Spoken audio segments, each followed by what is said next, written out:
இலங்கையில் அக்டோபர் மாதம் 30ஆம் தேதியிலிருந்து நவம்பர் மாதம் 13ஆம் தேதி வரைக்கும் 2 வார காலப்பகுதியில் 16,000 பேர் கைது செய்யப்பட்டிருக்காங்க. இது இலங்கை வரலாற்றில் சொல்லத்தக்க முக்கியமான விடயமாக மாறி இருக்கின்றது. 16,935 சோதனைகள் நடத்தப்பட்டிருக்கு. அந்த சோதனைகளில் தான் 16,000க்கு மேற்பட்டவர்கள் கைது செய்திருக்காங்க. பெருமளவிலான போதைப் பொருட்களும் கைப்பற்றப்பட்டிருக்கு.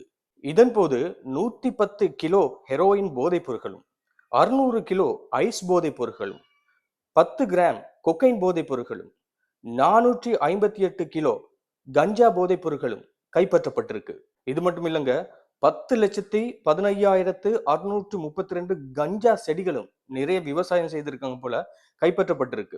4 கிலோ குஸ் போதைப் பொருட்களும் 25 கிலோ ஆசிஸ் போதைப் பொருட்களும் 41,871 மாத்திரைகளும் கைப்பற்றப்பட்டிருக்கு. 2 வாரத்தில் இந்த அளவு கைதுகள் நடைபெறும் பொழுது அவங்க எல்லாத்தையும் கூட்டிட்டு போயிட்டு எங்க வைக்கிறது? ஒரு சிலருக்கு பெரிய குற்றங்கள் செய்தவர்களுக்கு தண்டனை வழங்கலாம். ஆனால் சின்ன குற்றங்களை செய்தவர்களுக்கு மறுவாழ்வு நிலையங்களை அமைத்து அவர்களை திருத்தும் நடவடிக்கையும் அரசாங்கம் மேற்கொண்டு கொண்டிருக்கின்றது. யாரெல்லாம் இப்படியான விடயங்களை செய்து கொண்டிருக்கிறீங்களோ முடிந்த அளவுக்கு அதை தவிர்த்து நல்வழியில் செல்வோம்.